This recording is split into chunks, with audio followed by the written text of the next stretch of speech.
a real feeling of support that you are here to hear about this today, so thank you very much. We're just going to start by introducing ourselves. I'm Julia Murphy, and I think I know most of you, so I will turn it over to these ladies. Hi, my name is Shannon Salter, and I have been a live-in assistant at L'Arche and also a community live-out assistant as well at different L'Arche communities throughout the U.S. And what are you doing now? Oh, I currently work at Marquette University in residence life. Oh. Yes. My name is Diane Dre. I have a daughter with an intellectual disability who is 31. I live across the street from Julia, and so for 27 years we've been supporting each other, her with Norman and me with Anna, developing ideas and problem solving on all sorts of things. And so this is our next thing that we're working on together. Shannon, do you want to just read this? Can do. So a little bit about L'Arche. L'Arche is people with and with intellectual disabilities living, working, praying, and playing together in community. They share life. L'Arche strives to make known the gifts of people with intellectual disabilities, foster environments that meet our members' changing needs, and engage in diverse cultures, working towards a more humane society. And you want to say your thing? Yeah. So we keep talking about L'Arche as a community, and that gets very confusing for people. So I'm just going to really focus in on what we mean by that. So what our group is shooting for in Wauwatosa and the greater Milwaukee area is a L'Arche community that looks like housing. I mean, that is like the gold standard to have housing. However, L'Arche is a worldwide organization, and every L'Arche community has to still work within the guidelines, the licensing and the regulations for what is allowed in their communities. We also have to have funding to support anything we do. So, and a community of people behind us. So, in addition to or instead of housing, L'Arche could look like respite. It could look like a summer camp. It could look like day programs where people with disabilities spend their days but live somewhere else. So it all depends on what we can rally for support, financial and otherwise, and what licensing and regulations will allow in our community. But we're shooting for housing. Like I said, the gold star of what L'Arche could be. We're going to do our best to not use words that are not that we understand the meaning of, but are not commonly understood. So when Diane talked about housing, and Shannon talked about being a live-in assistant, she lived in a house with people with disabilities and in community. So just a quick word about that, because we're going to be touching on this concept a lot. So it's really, L'Arche comes down to sort of an attitude. So instead of saying, I'm going to take care of you because you're disabled, you have all these needs, you can't feed yourself, you can't read, you can't talk, so I'm here to help you. The attitude is, we're here together, living life together. And you have things to teach me, and I have things to offer you. And it is an equal playing field. All right, so we'll leave it at that for now. Hopefully everybody can see one of these plastic sheets here. So we meet monthly as we develop our community. So this group of people with and without disabilities who are sharing, we're sharing time, we're sharing our stories, our gifts with each other once a month. And the first thing that we do is we do a liturgy together. L'Arche also has a strong spiritual base, and you will see that in this liturgy. It is not attached to a particular religion, although it has historical ties in various places. So we begin with our candle lighting. So Shannon, you can start with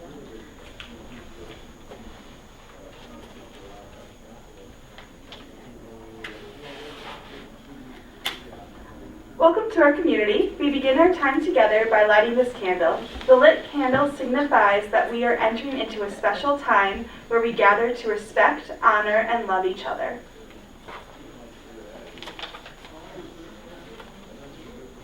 Next we do our song, and you can see at the end of each line it says 2 times. So you're welcome to sing along with me the first time if you know it, otherwise you'll hear it once and then we'll sing it again. So remember, the folks who are coming to our community meetings often don't read, right? So they would be hearing it and able to repeat it. I have arrived, I am home, in the here and in the now. I have arrived, I am home, in the here and in the now. I am sacred, I am free, I am sacred, I am free. In God's unity I dwell, in God's unity I dwell. We have arrived, we are home, in the here and in the now.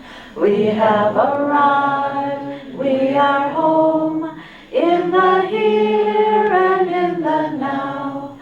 We are sacred, we are free, we are sacred, we are free. In God's unity I dwell, in God's unity we dwell.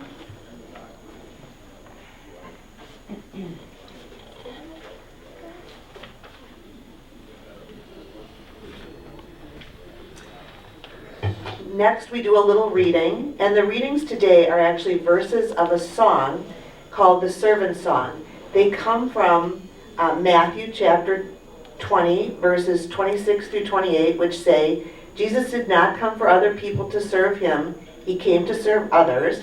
And Matthew chapter 5, verse 41, if anyone wants you to walk 1 mile with them, offer to walk 2 miles with them. Will you let me be your servant? Let me be as Christ to you. Pray that I may have the grace to let you be my servant too. We are pilgrims on a journey. We are travelers on the road. We are here to help each other walk the mile and bear the load.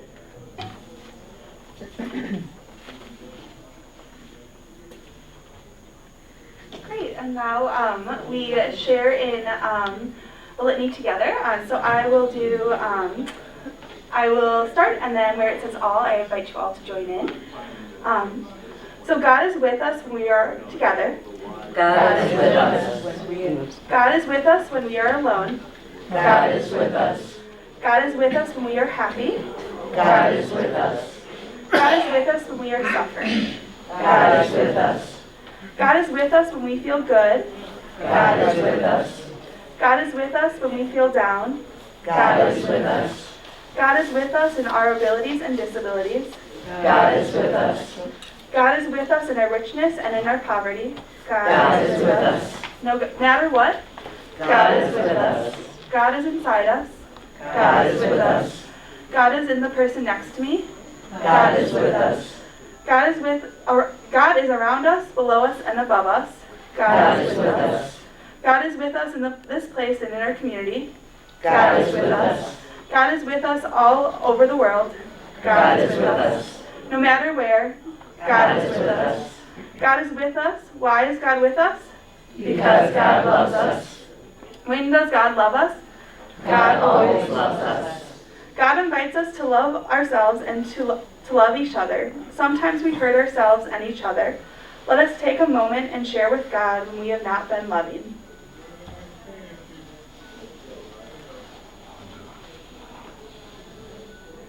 God forgives us. We are God's loved ones. God loves us with our precious and beautiful. We are precious and beautiful in God's eyes.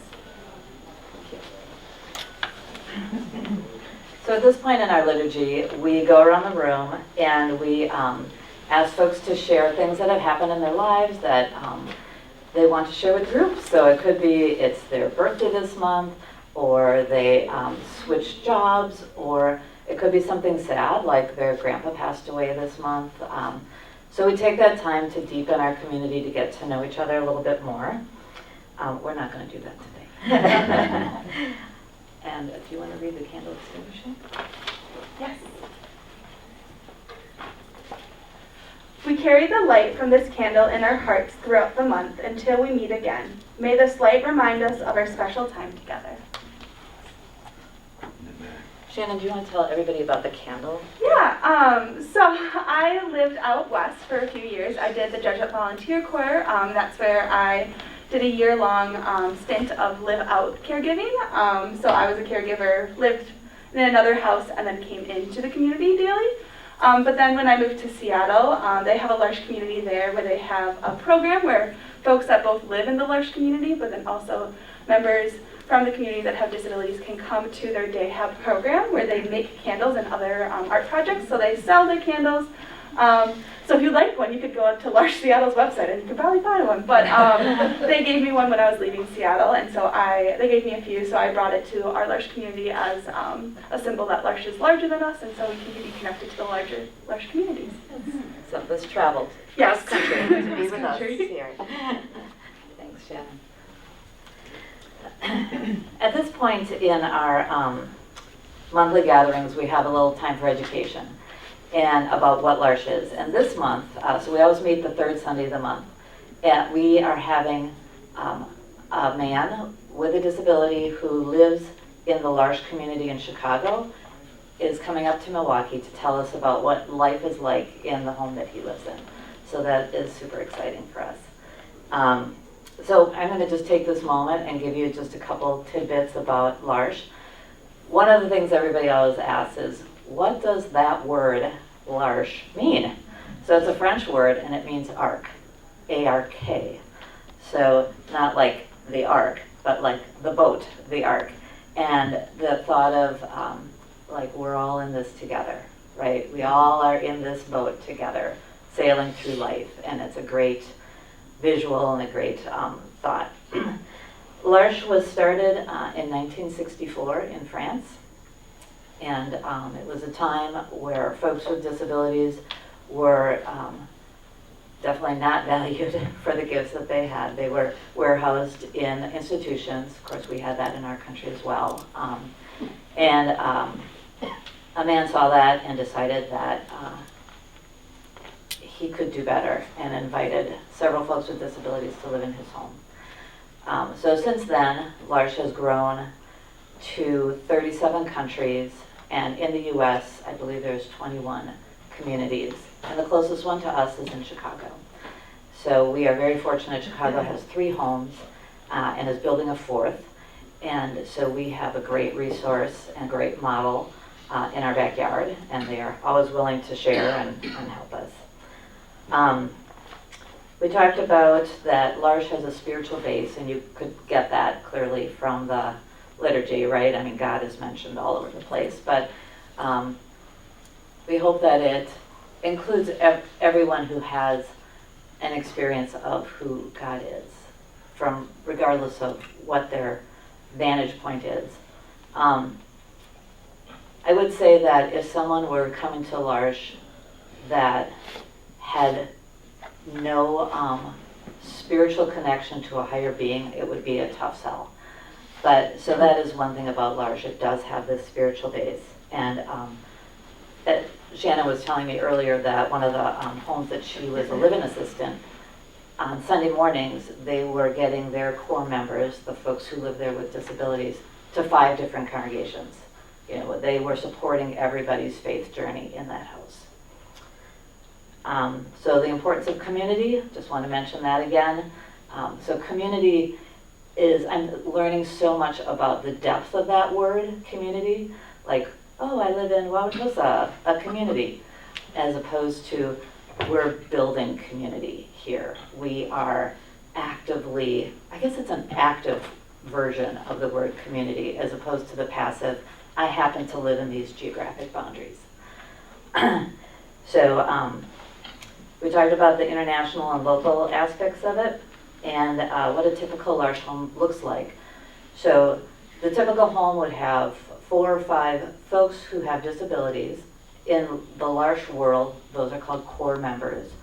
L'Arche, the plan is that those core members will be able to live their life out in that home. There are live-in assistants, so people who work there, who live there, who share life with the folks, with the core members. There are also live-out assistants that help the live-in assistants because it's a big load. So who would be a live-in assistant? Who would do this? You are not going to get rich living in a large home, just FYI. And Shannon's like, yeah. So I like to think of it or explain it like we all kind of know what the Peace Corps looks like, where you would say, I am going to set aside this year or two to do this work. I know it's important work. I know I'm not going to make a lot of money, but I'm going to get a great experience, and I have something to offer. So a lot of the live-in assistants in large homes are like recent college grads taking a gap year or two who want this special experience of living in community and learning all that they can learn and giving what they have to give. Fair? Yes. Okay. Yeah. Occasionally, it is also recent retired folks who want to have this experience. Or people take it, doing a career change that just want to step out of the rat race for a year or two and have this experience. A lot of colleges and universities also offer time in a large home as part of like a spring break service project type thing. So that is where those folks come from that live in. They are there not to put in their second shift 8 hours and get out of there. They are there to live. They are there to share life.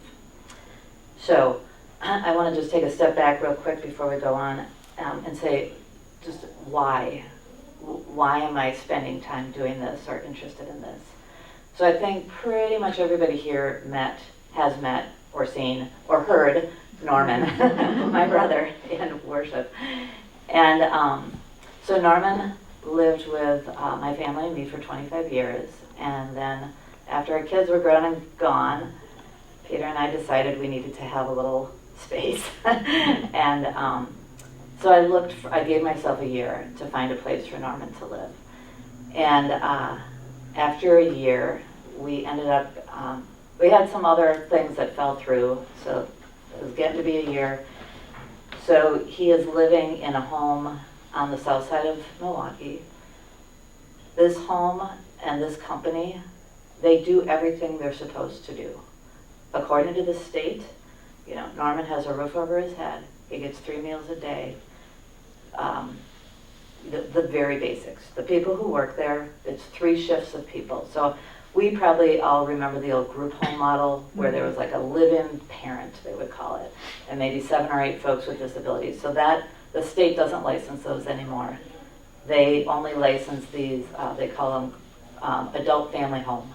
So 3 to 4 people, no other person lives there, but 3 shifts of workers come through.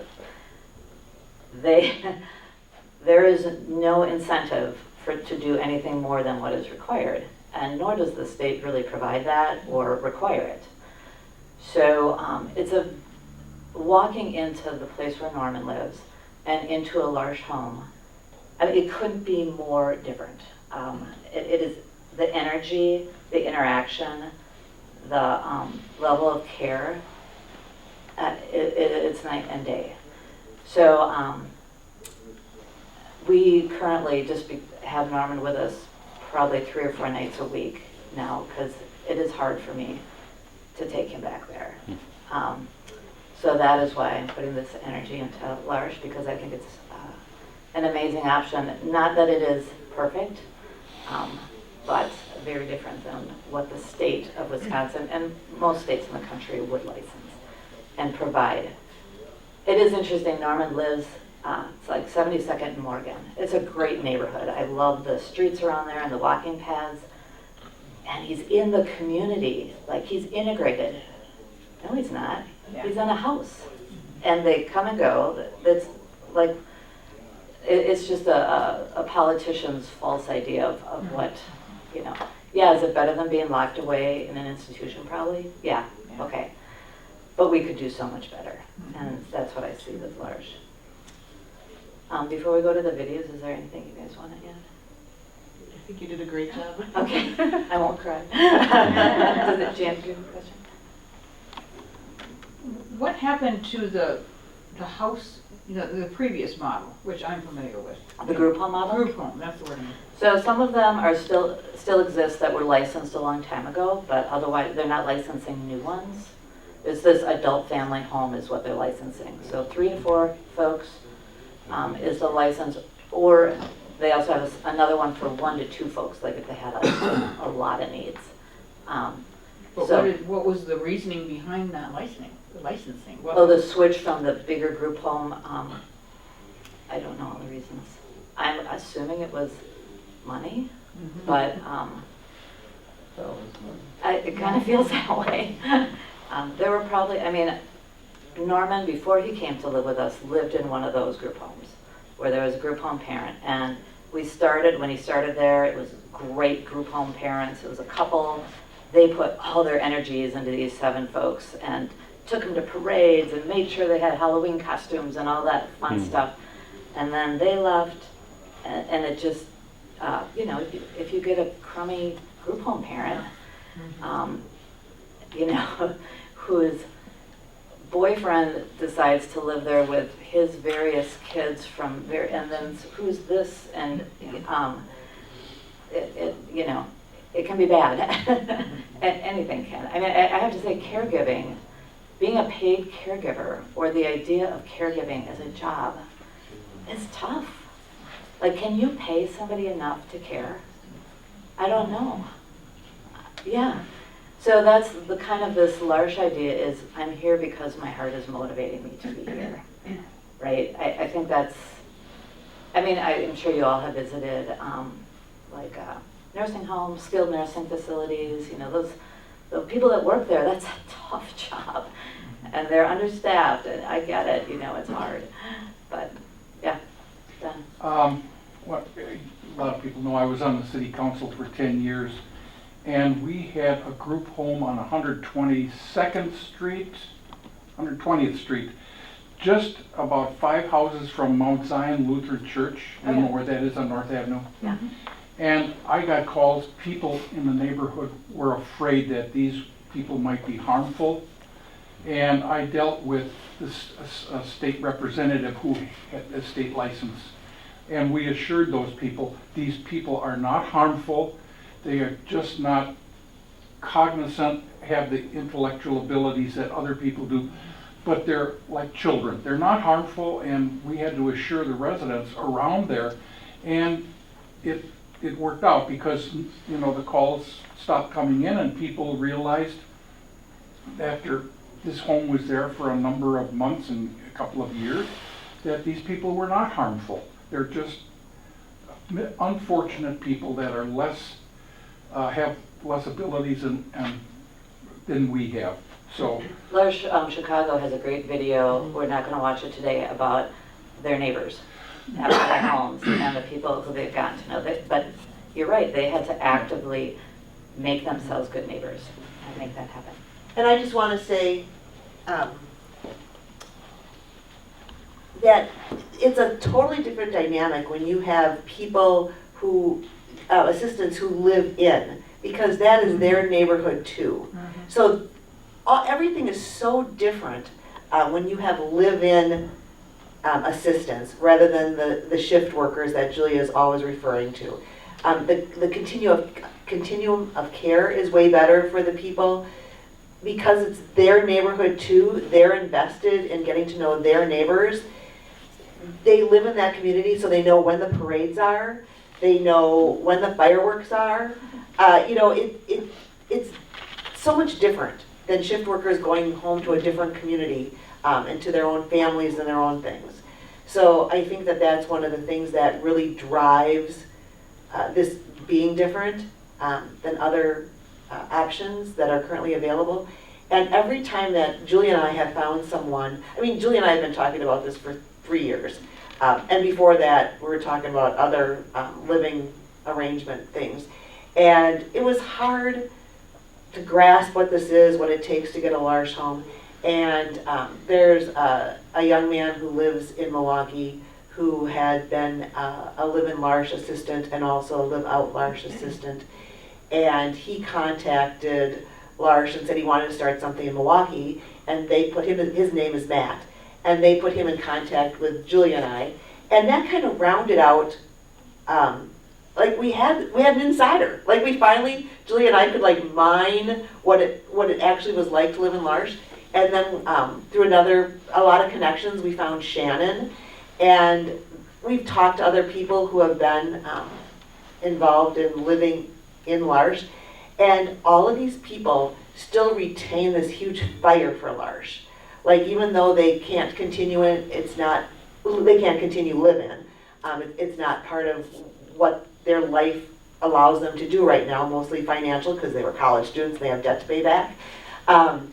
But they're all so happy to jump on board and help us with this effort, which is not probably the case with shift workers. You can't see them having so much enthusiasm for what they're doing, like at Norman's current group home, that they would be willing to spend their free time making sure that continues on. Yeah, thank you. And as I'm looking out, I'm looking at Karen here, who trains people who care for other people. I'm guessing the best nurses are the ones who have something in their hearts for this. For sure. Yeah, for this work. All right, I'd like to show you just a couple videos just to give you some better ideas of what Larsh is. I guess because I have this one up, we'll just start with this one. This is actually a recruitment video for assistants, but we just find it so gosh darn entertaining. I'll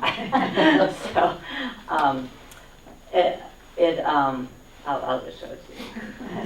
We can talk about it.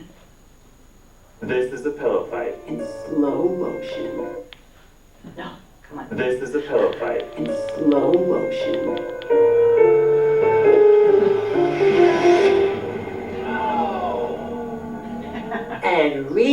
And we are large. We are large. The only nonprofit in the world where Onesies are part of the uniform. french fries are peace offering. And we're Elvis. Elvis has never left the building.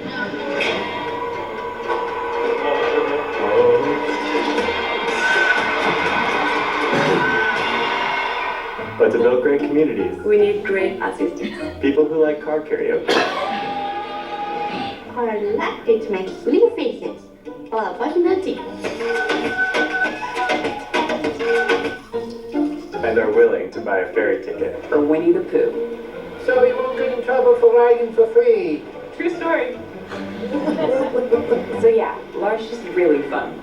But it's also so much more than that. When we started, every corner of the world was flooded with disability discrimination. People with intellectual disabilities were systematically locked up in institutions, from the cradle to the grave. So we had a simple idea. Ignore the naysayers, don't wait for the politicians, and change things from the grassroots up by taking it home, filling it with all sorts of people. Disabilities? Come on in. Non-disabled? And ever since then, We've been living together, playing together,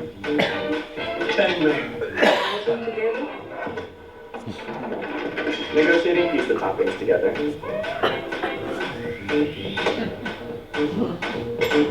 I'm vegan. And solving life's greatest mysteries. Like, where's the remote control? Because at the end of the day, The only thing more beautiful than our differences Our home goes to life.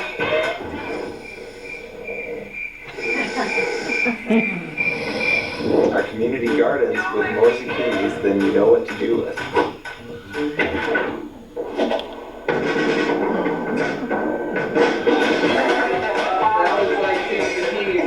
Our pancake breakfast with stacks as high as Tom's mustache. Who's Tom? And our determination. To cruise into a new era. Well, is. Could be defeated like this. And this. And even this.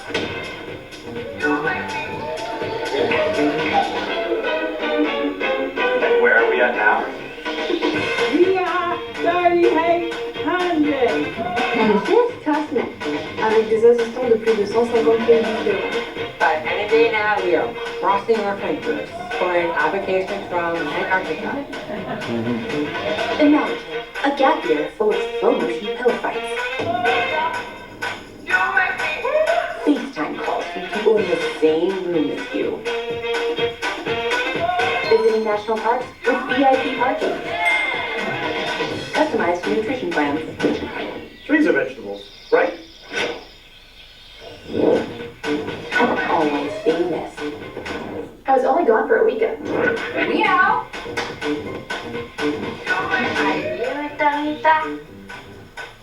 It's so. Marsh needs you. Tom needs you.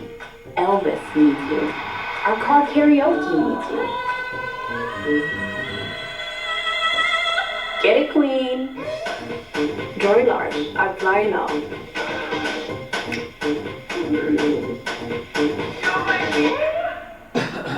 Disclaimer. Every detail in this script was based on a true lived experience by a marsh assistant in North America. The only made-up part was the penguin. But we love penguins, and if you're listening to us penguins, we sincerely hope that you apply. Yeah, I like that one. All right. And then I wanted to show you one from Large Chicago that shows their homes. Did you have anybody have a question? Here we go.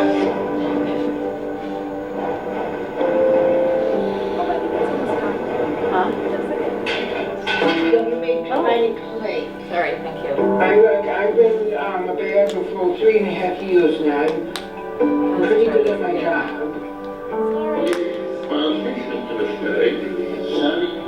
Baby shower. Okay. Everywhere else.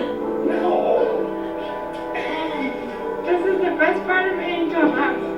The chocolate! They don't like the sugar tax. Nestled in two Chicagoland neighborhoods just west of the city are Large Chicago's three homes. Where four members, adults with intellectual disabilities, share life and everyday activities with assistance, direct support staff. Everyone has their own space, and there's enough room for all of us to exist in the same place together in a very wonderful and easy way. And we will go out to TGI Fridays and Saturday night to Friendship House after dinner. And sometimes Culver's. Culver's or Avenue Ale House. The mission of L'Arche is lived through daily life together, afternoon walks to the park, doctor's appointments, social gatherings, and dinner parties with friends and friends of friends.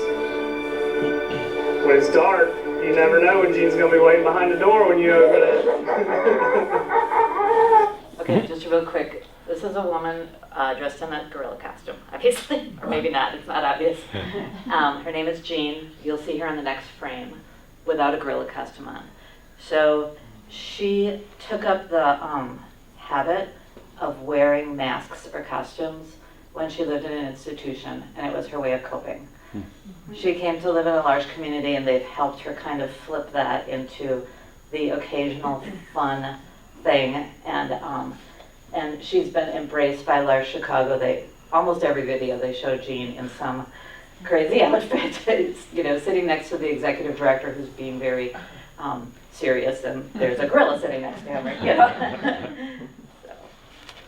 Made me jump quite a few times, but I've gotten you back. That's Jean with the We glasses. believe these seemingly ordinary shared experiences have deep significance, precisely because they are shared. Some of my favorite moments in Angel House are dancing with Christiane.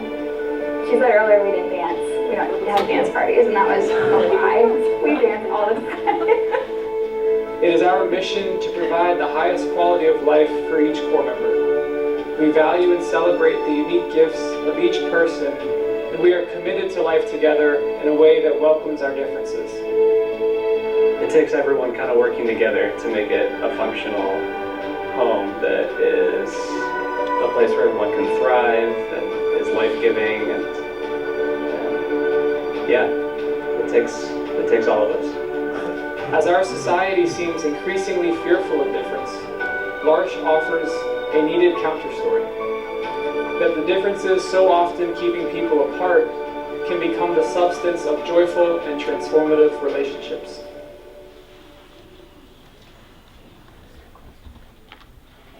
Yes. Did someone have a question? No. Yes. How are these large homes financed? How are they started? Is the state involved? So every core member receives funding through Medicare and Medicaid. So that helps sustain like the rent, mortgage, food. But for instance, to buy the house takes fundraising. So Pardon? fundraising. So thank you for asking that. We are in the process right now. So there's a L'Arche USA. We're applying to become, eventually, be able to use the name L'Arche Milwaukee. We're still working towards that. And part of that will be doing the paperwork to become a not-for-profit in the state of Wisconsin so that we can receive donations and actively fundraise. I follow L'Arche Chicago. They send me mailings, emails. They never stop fundraising. They are doing golf outings. They're doing dinners. They are, that is part of the nonprofit world. Anybody who hangs out in that world knows that the fundraising is part of it. So L'Arche Chicago, for example, is fundraising right now to build a fourth house that is completely accessible. So that some of their core members who are getting older, who can't do the steps anymore, who need accessible bathrooms, will have a home that will work for them. So, yeah, money becomes a big thing, but right now we are very fortunate that we just have to work on building community and hanging out with each other. Yeah? What is the average size of a home? So, are you talking about square footage or people? Both. So, the ones, actually Shannon, you want to speak to the number of people who lived in the homes? Yeah. So when I lived in L'Arche Clinton, we had 5 core members and 2 live-in assistants, but we also had guest rooms. So we had they were pretty guest rooms. So there were 5 core members and maybe 3 guest rooms, so maybe 8 bedrooms, so they could house. But that was like a very large home. When I was in Clinton, Spokane, Washington, we had also about 5 core members with space for live-in assistants as well. So the houses were typically around 8 or 9 bedrooms, but some of them were like bigger than others or smaller than others. But it really depended on the size community and what the houses looked like. Both of those communities, I believe some of the houses were like donated to the community by different organizations as well. So they were beautiful old houses that then we also renovated to like work well for the needs of the community as well. So it really depended on where you were and the needs of that area. Who pays for the daily maintenance?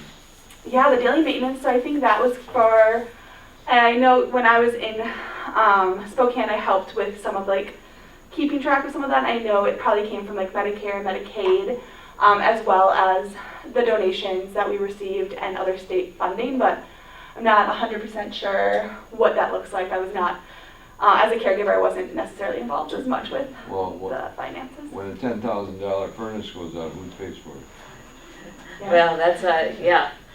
So, for instance, L'Arche Chicago, our closest example, those are all things, as you know, as a homeowner, that you have to be prepared for. The roof, the furnace, and that is, they have an executive director, and that is a big part of his job, is during the fundraising to maintain those homes. Just like maintaining any building, you're building that into your budget, the maintenance, that, and the emergency fund. Where did they get the fundraising? Who do they approach? So it is people who have a heart for this initiative. Just, I mean, like any not-for-profit, right? Foundation. Any foundation, yep. So, yeah, you're right, Kent, it is not I mean, as there's somebody easy. who works full-time at this? Oh, yeah. Oh, yeah, Large Chicago has an administrative staff of, I'd say, at least 3 or 4 full-time people who are working on this. And I do want to mention Kristen here and Renell have been coming to our monthly meetings and greatly appreciate their support and being with us. So yes, the money part, Kent, is big. The other big piece that we're still needing to work on is licensing.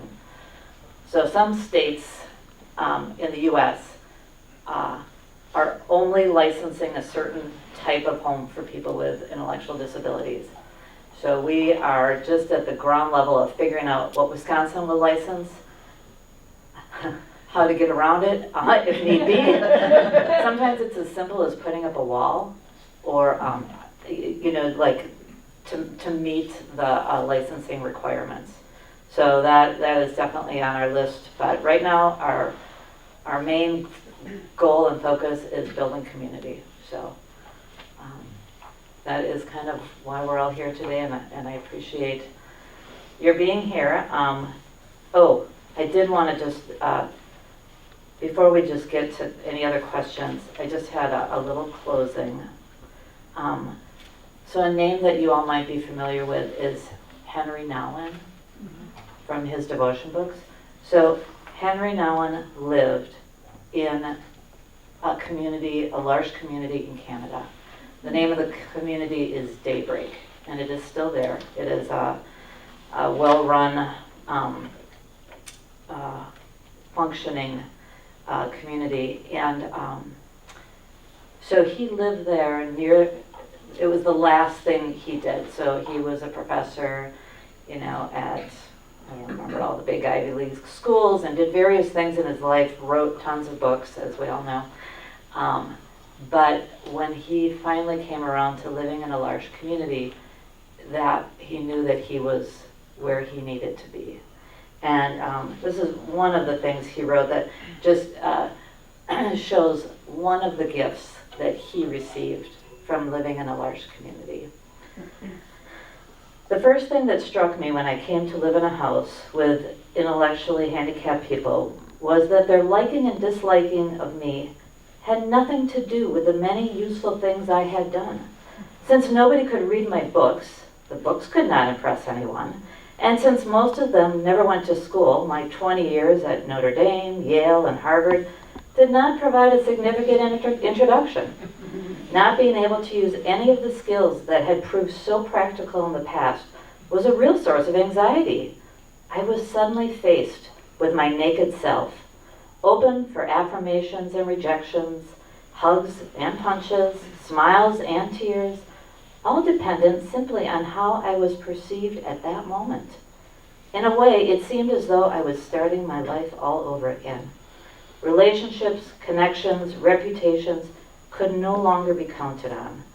The experience was, and in many ways, is still the most important experience of my new life because it forced me to rediscover my true identity. These broken, wounded people forced me to let go of my relevant self, the self that can do things, show things, prove things, build things, and forced me to reclaim that unadorned self in which I am completely vulnerable, open to receive and give love, regardless of any accomplishments. So for Henry Nouwen, it just took him back to, who am I today? So a real gift. Anything else anybody like to add? And any other? I have a wrap-up thing after questions. So I do have these little slips. If anybody's interested, it just lists all of our meeting dates for the year. And right now we are meeting here in this room at St. Matthew's, for which I thank all of you for I got a question. inviting. What's the goal? So our Primary goal, time-wise. time-wise, yeah. It's a while. Yeah, it's Are we years. talking 5 years, 10 years, 20 years, 30 years? Hopefully 5.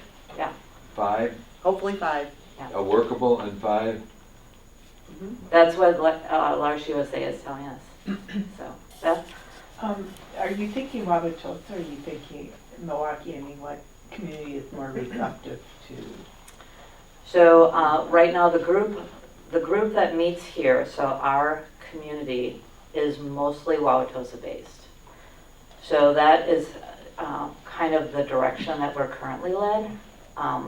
It isn't to say, so for instance, housing stock in the neighborhood that Norman lives now, 72nd Morgan, is less expensive than it is in Tosa. So I'm sure that there will be that in play as well. You talk about Large Chicago not being in Chicago. Oh, it's in Chicago. It's in a neighborhood of Chicago. Yeah. Like Highland Park, I think it is. Yeah. So there's advantages to being in a more affluent neighborhood. Or, you know. Yeah, that's pretty Tony. So I think they had at least one house donated, and so that sort of thing. And we already know people who have an extra house in Wauwatosa and have an adult child with a disability, and like, okay. Julie? Is there special training that the caregivers? Yeah, yes. So both when I lived in Clinton, Iowa, and then in Spokane, we did the necessary trainings for the state. So whether that was like a 2-week training was a requirement in the state of Washington to get my license. Clinton, Iowa was I think like a 3-day training for the state specifics, and then we went through a pretty intensive onboarding as well to know the core members, to know their needs, to know the community needs, so that we just weren't assuming needs, but could fully like recognize the community and like see where our gifts fit in, where the community needs were, what our needs were, so we could all kind of live cohesively. I also had a unique training because I went through AmeriCorps, so I'm trying to remember what was like AmeriCorps training versus Large training, but I know that we went through like pretty intensive training before we provided care, just to make sure no harm was being done as well. And what kind of topical areas would that cover? Yeah, a variety. So I, for the state of Washington, I know like in particular, in order to give out like med management and stuff, I became like a nurse delegated med manager. I did a lot of first aid classes. I did a CNA class in order to be a certified CNA. And then we did specific classes for recognizing needs of individuals with varying abilities, which was like a specific 3-day class. And then we also, I'm trying to think, I think a lot of it came into like the medical field of things. I went into L'Arche with no medical background. I was a caregiver like throughout high school, but didn't have any necessary trainings. My major in undergrad was business and peace and justice. So I had no nursing training, so a lot of it came down to like a CNA class to learn the basics of medical caregiving. How do you get paid? How did I get paid? So in with my time in L'Arche in Spokane, where I was a year-long caregiver, I think a lot of the budget came from Jesuit Volunteer Corps and AmeriCorps. So L'Arche Spokane. What was that? Repeat that. Yeah, I did the Jesuit Volunteer Corps, Jesuit Volunteer Corps Northwest, who partners with AmeriCorps. So then L'Arche Spokane had to apply to be part. I think they applied through JVC Northwest, where they paid a portion, but then JVC Northwest received a lot of funding through AmeriCorps grant program. So a lot of it came through, I think, the grant program. That's how I was paid in Spokane, and then I think in Clinton, Iowa, I was a more like regular paid employee, and that probably came through how any nonprofit pays their employees, probably through like overhead costs of like fundraising and through state funds as well, through Medicaid and Medicare. You get paid by the month or by what? Yeah, I was paid, Clinton I was paid bi-weekly, Spokane, since it was Jesuit Volunteer Corps, all the JVs were paid the same way, which was a stipend once a month, and we lived very simply in community. Yeah. So yes, like where Norman lives now, obviously those people are paid. So it's the same pool of money through Medicaid, through the state, that pays the workers. So it already exists. It would just be tapping into that. Is it average pay, below average, or above average? Yes. Yeah, you're not gonna get rich doing this. Anybody else have it? Because I can tell you more specifics about it afterwards, because we just appreciate everybody and your time. And if you ever want to join us on a Sunday afternoon, oh, I forgot, there's one last thing. After we do our liturgy and our little education piece, we always do a fun activity. So we have done things like, we did a service project where we packed and decorated bags for children, for art projects for a nonprofit. We have made a group collage. We played charades last month, which was super fun. We do a little newsletter after every meeting, and we had somebody taking pictures. And P.D. Lund is up front here acting out something. I don't remember what, but she is very good at charades. Yeah,